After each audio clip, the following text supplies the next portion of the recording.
change my party, but clearly we've lost the argument, and now right now I think it's entirely appropriate to really be honest and just figure out why exactly have we effectively lost two out of the last three cycles, and a lot of the things we've really kind of really lost our connection with American voters in ways. And I think we can't just be, well, Trump is always wrong, or that we're going to set the country on fire or whatever. That's just not true either, of course. But, when I represent a state like Pennsylvania, that keeps you honest. And you always can't forget that a lot of Americans happen to disagree with you. That does not mean that they are fascists or now they want to shred the Constitution. But when you hear some Democrats saying Trump is acting like an autocrat. Yeah, no, that's the thing. If you actually compare him to an actual autocrat, that is not just that. Now, last night, for example, people were complaining. They were protesting about, that's the Hitler thing. You just don't ever compare anyone to Hitler and those kinds of extreme things. Now look what happened to Charlie Kirk. I mean, the man was shot. Now we have to turn the temperature down. It's like we can't compare people to these kinds of figures in history. And this is not an autocrat. This is a product of a democratic election. So you don't think that Trump is at all shattering any of the norms of democracy in any way? I'm saying he's definitely different, but that's what America voted for. Again, I don't agree with many of these things, but that does not make him an autocrat. But one of the things that I hear from Democrats a lot saying a reason why voters may not like Democrats is because they don't fight hard enough. Democrats should be fighting harder. What do you say to folks who say that? What exactly is fighting? What is fighting? Delay more votes, or just vote every no on everything, or saying, well, if they're doing X, well, then that means it's wrong, that kind of thing. It's like, what exactly is fighting? I'll give you an example. It could be shutting the government down. Like some Democrats say, if this happens, it'll be Trump's fault. That's not fighting. That's mutilating our nation. If you vote to shut our government down, you are going to harm millions of Americans. And why would you do this? Where's our leverage? It was wrong. It was wrong for the Republicans to do that. Absolutely, that's true.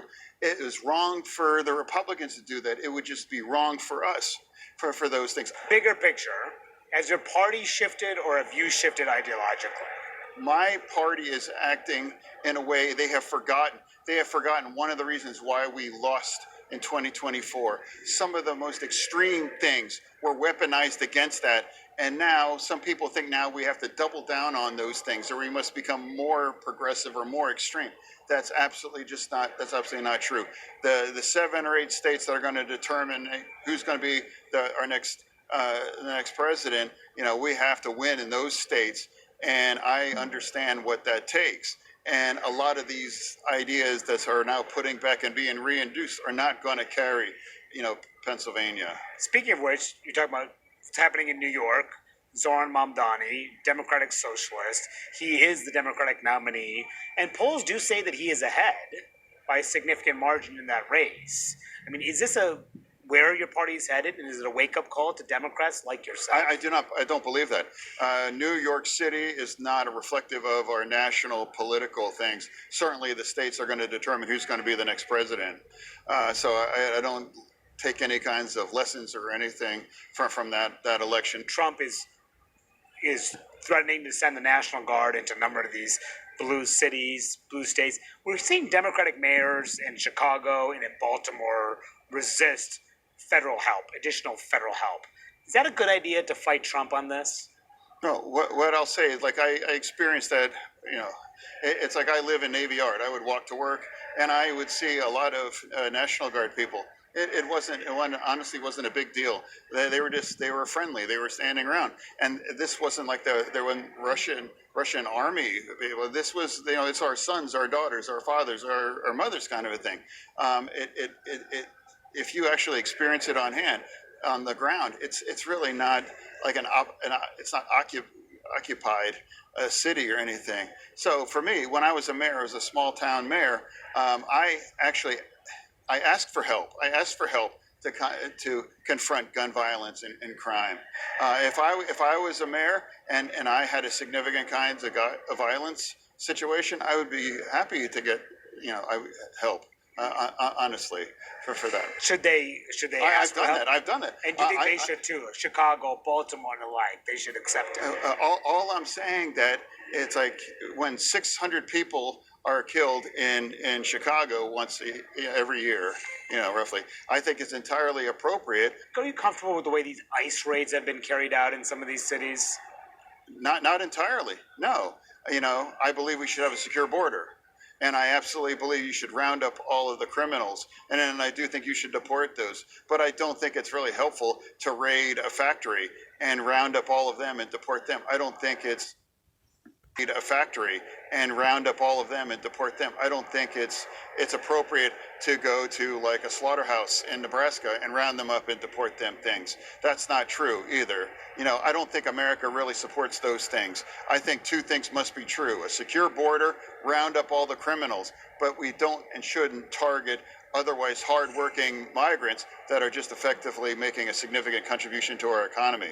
I wonder politically, you talk about what happened, and Democrats may not have learned the lessons from the last election.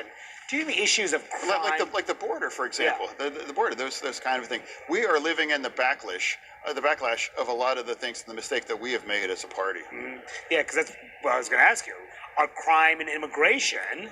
Are you worried that there will be liabilities for Democrats in the midterms next year? If you are willing to sink, like if 600 homicides a year are okay, or we don't need help. If I was mayor, I'd be like, absolutely, I'd be grateful for help. Just because if Trump is calling for something X, Y, and Z, then that doesn't mean you have to necessarily oppose that. I think I was the only Democrat that supported striking the Iranian nuclear facilities too. I mean, that was entirely appropriate. I think that was the right thing to do, and I really believe that too. You think the party has not learned the lessons from last year? That's fair to say, right? It's not. It hasn't been a year. It hasn't been a year yet, right now, and that's what I'd like to remind people. It's like a lot of those things really cost our election now. Like I don't think there has been an effective evaluation. I don't have an exact answer, but I'm not going to just spit out things and pretend that I know. That's absolutely right. One of the issues you found yourself on the opposite sides of your party is on the issue of Israel. Are you comfortable with the way that Netanyahu is waging this war in Gaza right now, including these strikes in Qatar? I absolutely fully support continue to destroy Hamas for that. And now, of course, the situations in Gaza, it is difficult, but for some people, they choose to blame Israel for that. I blame Hamas, I blame Iran, and I blame that.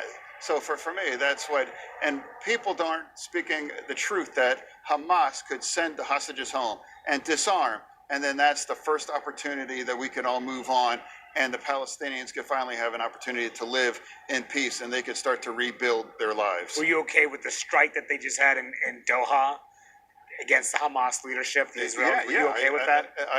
Absolutely, it's appropriate. Unless Hamas is willing to surrender and send people home, that's a war. And it's a just war. There's no ethnic cleansing. It's not a genocide. This is a just war, and I don't know why people blame Hamas for those circumstances right now. That it's not Israel's. They say the